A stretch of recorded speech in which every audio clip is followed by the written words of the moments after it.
여러분 안녕하세요. 함께하는 장기투자 채널 장기투입니다. 지난밤에 아마존 주가는 7%가 넘게 빠지면서 시가총액이 136조 원이 넘게 증발을 해버렸는데요.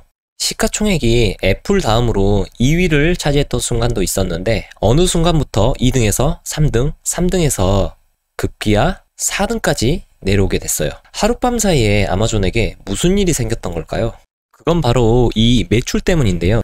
이걸 조금 확대해서 자세히 봐보면 이번 분기 컨센서스 예측치가 1150억 달러였는데 실제 매출이 컨센서스 예측치를 1.7% 하회한 1130억 달러를 기록했기 때문이에요. 그리고 아마존은 다음 분기 매출도 1060억 달러에서 1120억 달러 사이가 될 것이라며 시장의 전망치인 1187억 달러에 미치지 못하는 가이던스를 제시하기도 했어요. 아무튼 그동안 아마존 매출은 2018년 3분기 그리고 2019년 1분기를 제외하고는 이렇게 시장의 예측치를 하회한 경우가 없었어요. 이렇게 아마존은 그동안 거의 시장 예측치를 뛰어넘는 실적을 기록해왔어요. 그런데 솔직히 전년 동기 대비 매출 성장률이 비록 시장의 기대치에는 미치지 못했지만 27% 성장한 수치로 아주 준수한 실적이었어요. 그런데 문제는 올해 1분기야 작년 매출 성장성이 너무나 좋았다는 거예요. 아마존같이 거대한 기업이 올해 1분기야 작년에 전년 동기 대비로 따지면 40%가 넘는 성장률을 매 분기 보여줬으니까요. 그래서 매출이 시장의 기대치에도 미치지 못했고 작년에 보여준 성장률과 비교해도 볼품없어 보였으니 주가가 그렇게나 빠져버린 거예요. 거기에 구글은 전년 동기 대비 이번 분기 매출이 62% 성장한 미친 결과를 보여줬고 페이스북도 전년 동기 대비 이번 분기 매출이 55% 성장한 미친 결과를 보여줬고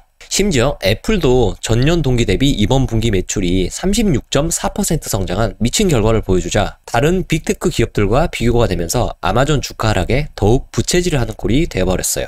아무튼 이런 이유로 아마존의 주가가 폭락을 해버렸는데요. 그런데 저 장기투는 이 사태를 아주 좋은 추가 매수의 기회로 생각하고 있어요. 왜 그렇게 생각하는지 지금부터 그 근거를 말씀드려 볼게요. 왜냐면 일단 마이크로소프트도 이번 분기 매출은 전년 동기 대비 21.5% 성장했을 뿐이고 아마존은 코로나19 특수를 제외한 평년에는 보통 20%대의 성장률을 기록했던 기업이었어요. 그러면 솔직히 이번 분기 27% 성장한 실적은 코로나 때문에 엄청나게 커진 작년 매출에서 평년보다 더 높은 성장률을 보여준 것이기 때문에 저는 개인적으로 그리 나쁜 실적은 아니라고 판단하고 있어요. 그리고 대박인 건 이번 분기 순수익이 77.7억 달러를 기록했고 이는 전년 동기 대비로 보면 48.35% 성장한 수치였어요. 그리고 컨센서스 예측 EPS와 실제 EPS를 조금 자세히 봐볼게요. 실제 EPS가 15.12달러였고 컨센서스 예측 EPS가 12.24달러였으니까 순수익에서는 컨센서스 예측치를 23% 상회하는 어닝 서프라이즈를 기록했다는 말이 돼요.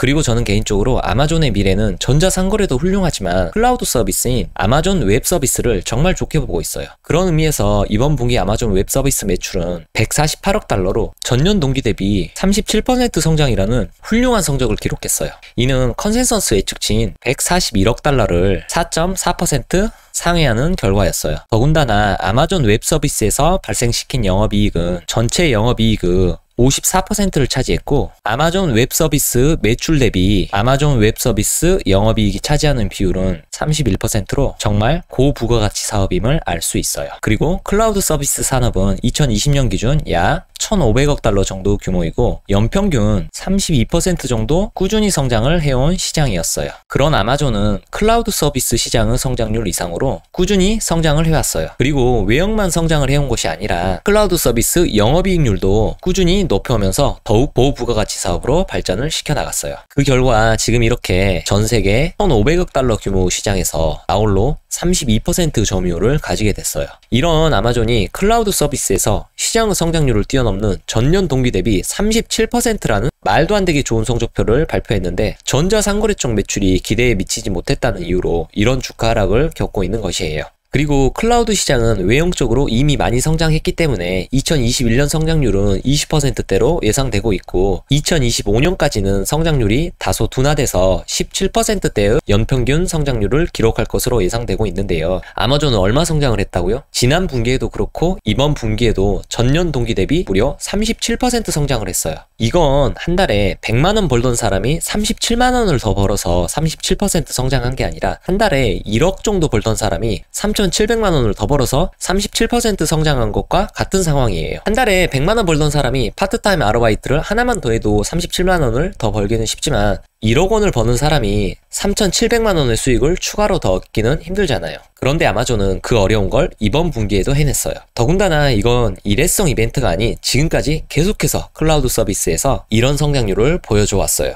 사람마다 생각이 다 다를 수 있겠지만 저는 이런 이유로 이번 하락은 정말 좋은 추가 매수의 기회라고 생각하고 있어요. 그리고 이제 제 의견 말고 전문가들은 이번 사태를 어떻게 보고 있는지 알려드릴게요. 일단 컨센서스 매출 예측치는 2021년, 2022년, 2023년은 실적 발표 후 아주 소폭 하락 조정되긴 했는데요. 2024년, 2025년, 2026년 컨센서스 매출 예측치는 변한 것이 전혀 없어요. 그리고 요 며칠만 보는 것이 아니라 전체적인 추세를 보면 아마존의 매출 예상치는 지속적으로 상향 조정되어 왔어요. 그리고 이 의견은 한두 명의 애널리스트들이 낸 의견이 아니라 2021년은 32명의 애널리스트, 2022년은 43명의 애널리스트, 2023년은 23명의 애널리스트들의 평균치였어요. 그리고 2024년과 2025년, 2026년은 각각 9명, 9명, 7명으로 결코 소수의 의견은 아님을 아실 수 있을 거예요. 그리고 EPS 수정치는 2021년과 2022년은 소폭 하락 조정됐지만 2023년부터 2026년까지는 오히려 상향 조정됐어요.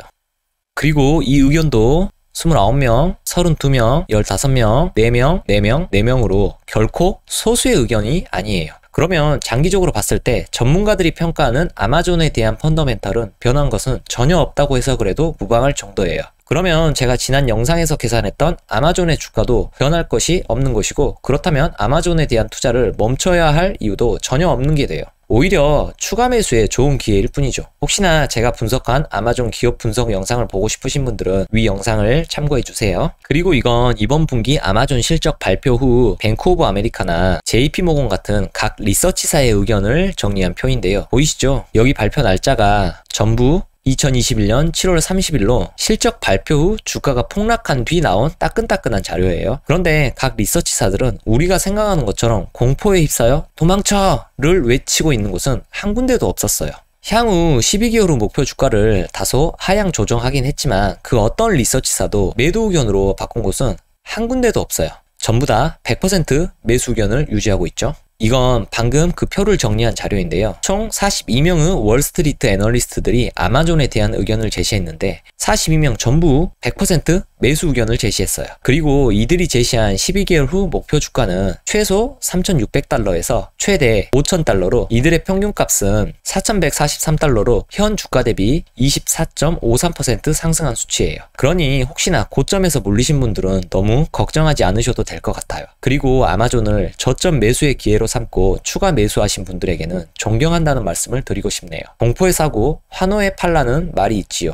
이 말은 다 지나놓고 보면 너무나 쉽게 할 수 있는 말이지만 그 공포 한가운데 있었다면 쉽사리 할 수 없는 엄청나게 힘든 결정임을 저 장기투는 너무나 잘 알고 있기 때문이에요. 저도 이번 하락장에서 이성적으로는 전혀 걱정되지 않았지만 감성적으로는 벌벌 떨면서 간신히 아마존 한 주와 20% 폭락한 핀터레스트를 조금 매수했는데요. 상황을 봐서 추가로 떨어진다면 아마존 같은 경우는 2주 정도 더 매수를 할 계획이에요. 제가 준비한 영상은 여기까지고요. 저도 염치가 있으니까 제 영상이 조금 도움이 되셨다면 좋아요와 구독은 부탁드리지 않을게요. 대신 정말 많이 도움이 되셨다면 좋아요와 구독, 알림 설정 부탁드리겠습니다. 이상 함께하는 장기투자 채널 장기투였습니다.